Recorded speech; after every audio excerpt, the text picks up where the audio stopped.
Bulls Nation, just when you thought the performances could not get any better from the last game against Brooklyn all the way to this game against the Philadelphia 76ers, lo and behold, we just saw another fantastic performance from the Chicago Bulls. Defeated another streak as well, and the momentum might be starting to pick up again, ladies and gentlemen. What's going on, everybody? It's the Bulls Show, aka Aiden, and welcome back to another video. Today, we've got a Chicago Bulls versus Philadelphia 76ers game reaction in which the Chicago Bulls break Philly's home streak. I believe it was 11 games at home that Philly won, and the Bulls snapped it in this game, and we picked up one hell of a win with much more team-orientated basketball. Simply put, what an incredible game from this Bulls team, and we'll be picking up all about it in this video. Before we get started, please like and subscribe to the Bulls Show, turn notifications on, and let me know in the comments below your thoughts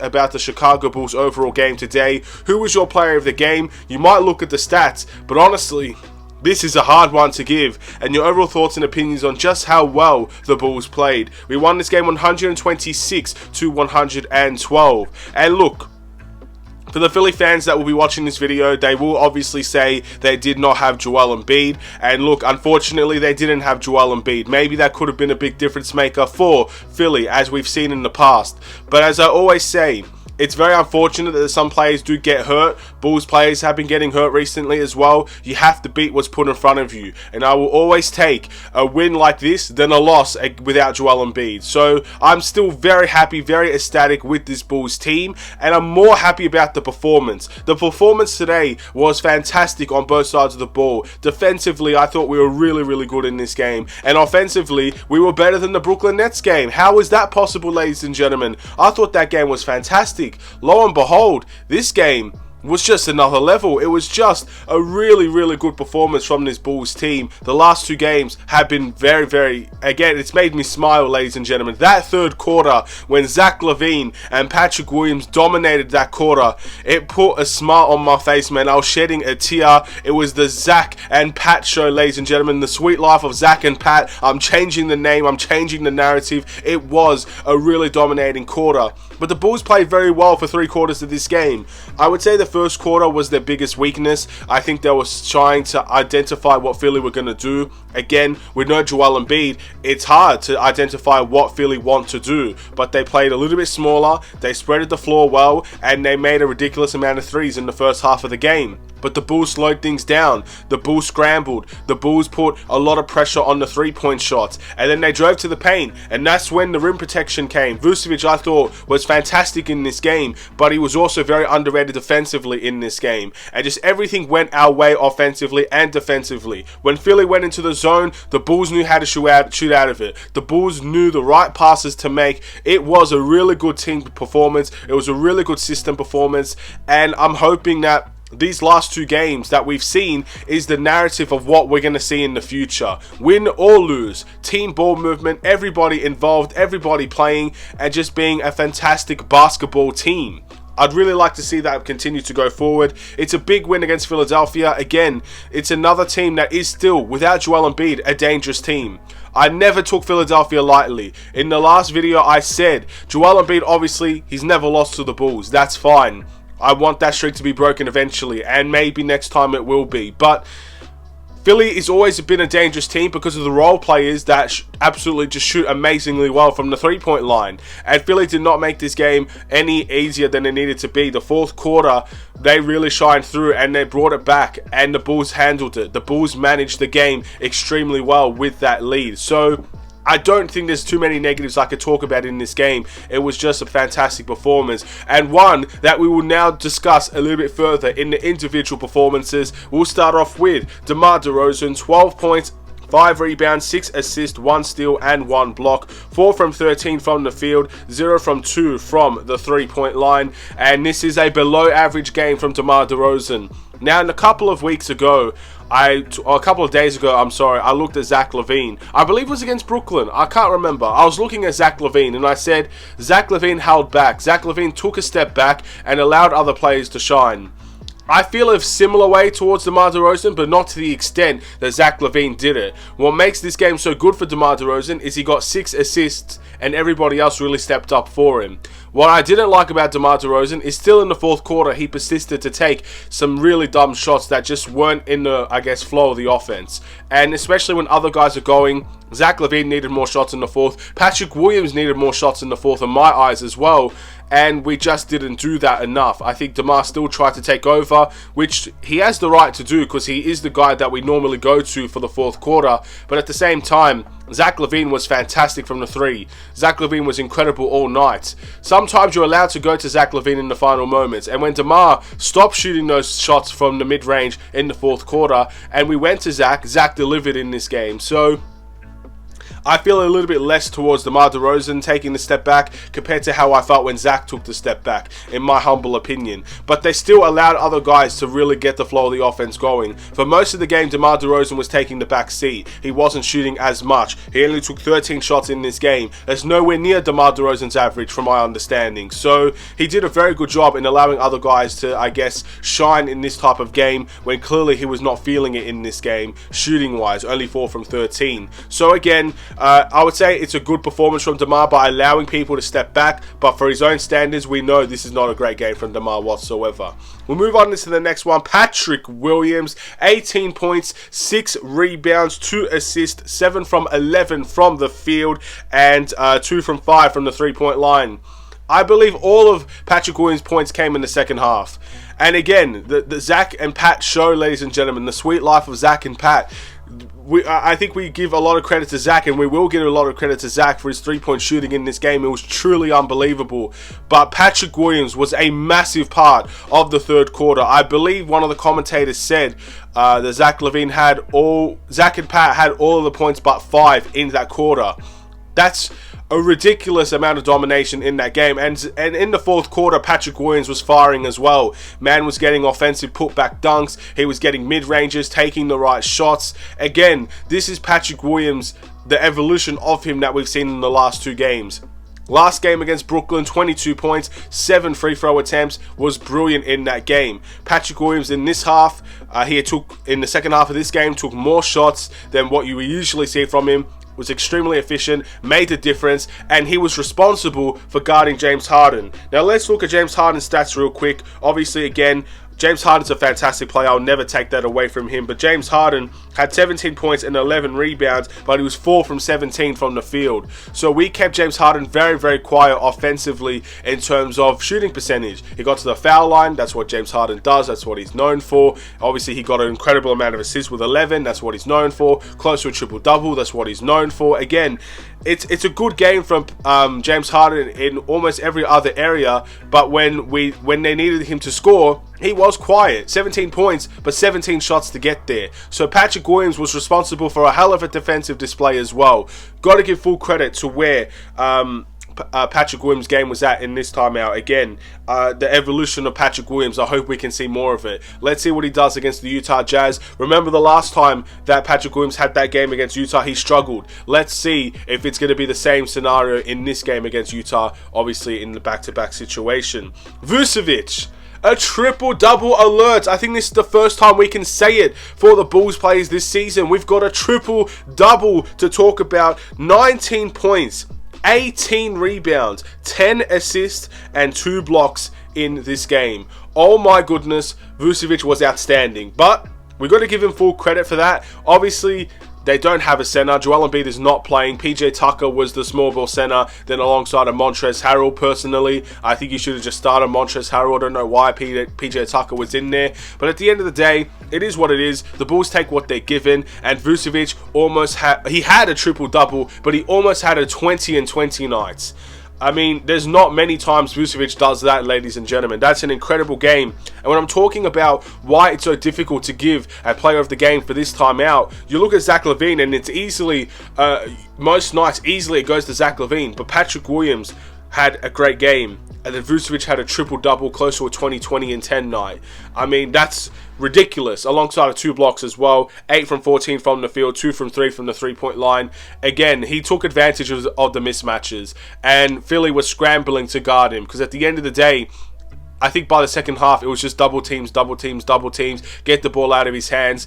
And Vucevic, this is what he's good at. He is one of the best passing centers in the NBA. No, he's not a Jokic level. He's not someone that's going to dribble up the court and make plays from the top of the key or whatnot. But when he has the ball in his hands, he is a very high IQ player, and he makes the right plays more often than not, and the 10 assists speaks on that behalf for him. Great game from Vucevic, amazing game from Vucevic, and took advantages of the mismatches that he was presented with. Zach LaVine, 41 points, 2 rebounds, 6 assists, 2 steals, 1 block, 4 from 19 from the field, but 11 from 13 from the 3. What an amazing shooting performance from Zach LaVine, with 6 assists to go on top of that. Incredible on the defensive end, and again, just really an efficient game. I was talking about the last 43-point game, I think it was, from Zach LaVine, in which I said that was one of his best games of his NBA career. I think recently we just saw that toppled. I think this is one of his best games of his career. And that's 2 performances where I'm saying that in the same season for Zach LaVine. He might just be starting to pick things up a little bit more, ladies and gentlemen. And that's all you can ask for from Zach LaVine, man. What an amazing performance. 11 of 13 from the 3. That, I think he broke his own record in that instance. What an amazing night from Zach. And the best part about it, most of it was not dumb shots. Most of it was catch and shoot opportunities. And that is exactly what he's known for. That's what he should be known for. That's where his best product from the 3 comes from. It's not the fadeaway 3s. It's not the moving 3s. We saw some of those miss very badly in this game. The 2 that he missed, they were both pretty bad misses overall. But the catch and shoot got the most of his buckets today. And you know the best part? He started with the catch and shoot. He caught the ball, he shot the ball, it goes in, and then he moved to his fadeaways. Then he moved to his moving 3s, which he made in this game as well. If you start with the easy shots, the harder ones will most likely go in. I think that's the key problem with the Bulls and how we give up so many 3s. Because at the beginning of the game, we give up easy ones, and then the hard ones go in. With Zach, it's the exact same. He took the easy ones, and then the harder ones went in for him as well. Builds the confidence to shoot the ball like that. And again, an incredible shooting performance, but you got to give credit to every other aspect of Zach LaVine's game that he participated in today. Ayo Dosunmu, 8 points and 1 assist, 4 from 9 from the field, 0 from 2 from the 3-point line. Ayo Dosunmu with a standard performance in his timeout. Again, it's just a typical, I guess, starting player, but also a role player. He got to the bucket a couple of times, and he made some good layups, good layup packages. He had a big responsibility on James Harden as well. Solid night from Ayo Dosunmu, I would say. Coby White, 9 points, 4 rebounds, 3 assists, 3 from 7 from the field, 3 from 7 from the 3-point line. All of his shots were 3s, ladies and gentlemen. And look, Coby White's points for the most part came in the 4th quarter. And that's fine when he's impacting the game in other areas. Rebounding, fantastic for a guard. As he had 3 assists in this game. Defensively, he was really solid in this game as well.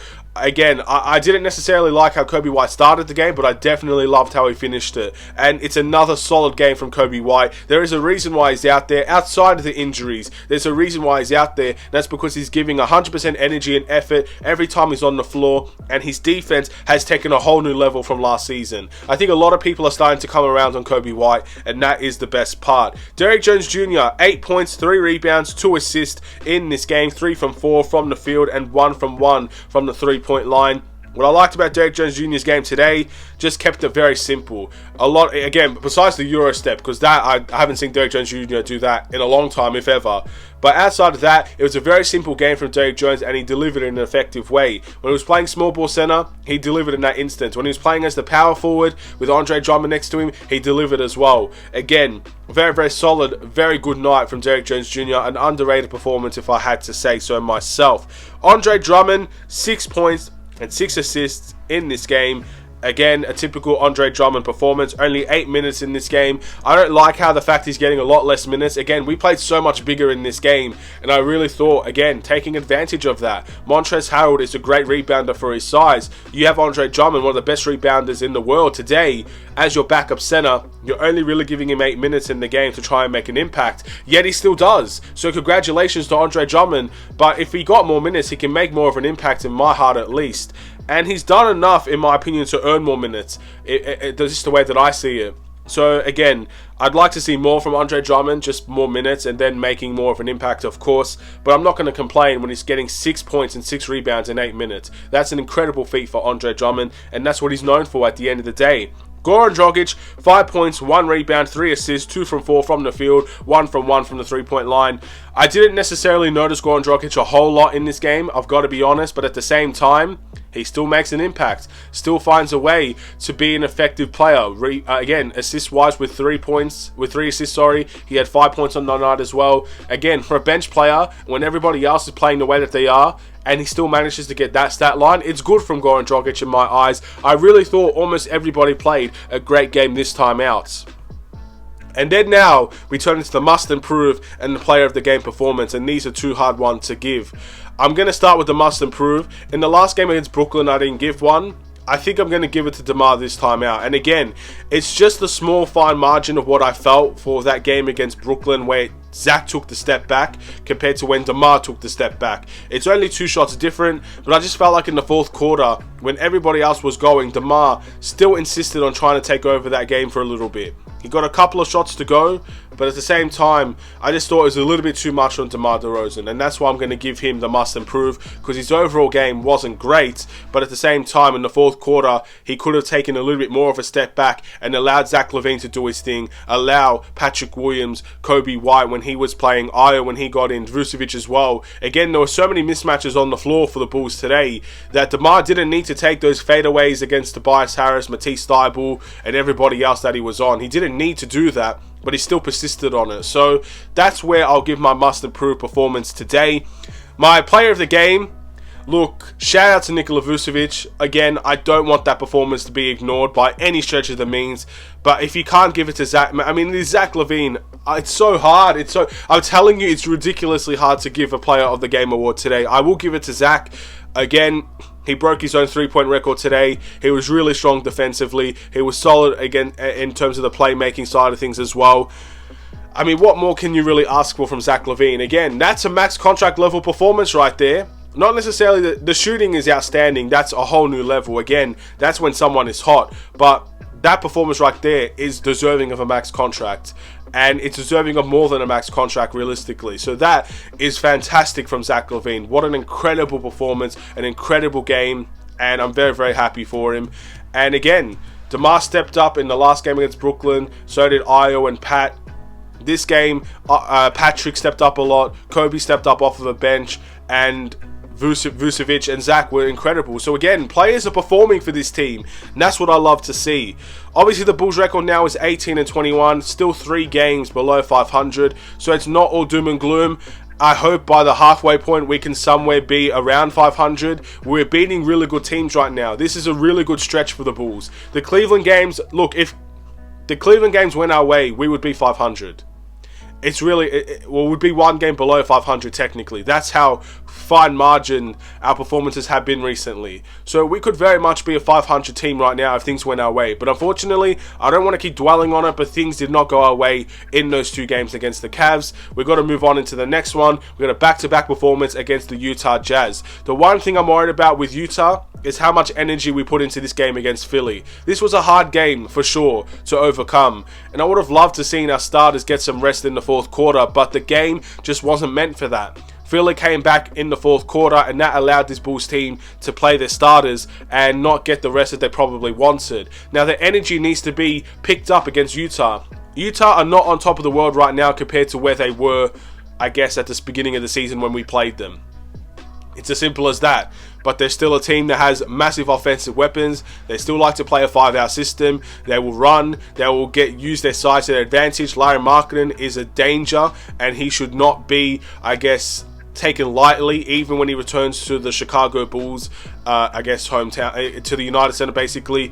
And again, we got to take this game very seriously against Utah. But this is also considered a team that I think is winnable. We've seen us beat the good teams, the teams that many people didn't expect us to beat. Utah is a winnable game. Let's not let the trend continue when we're losing to teams that we should potentially be beating. And Utah, I believe, is one of them. They're a difficult test. They're still a good team, but I think it's a team the Bulls can beat. Let's wait and see if we can. Let's wait and see if we will. Thank you guys for watching. Please like and subscribe if you're new. Another great game for the Bulls. Let's smile about it. Let's talk about it. Let's be happy about it. And obviously, we've got a quick game to move on to into the next time out. Have a wonderful and safe day. Stay safe, stay healthy, stay tuned for more. Take care and peace.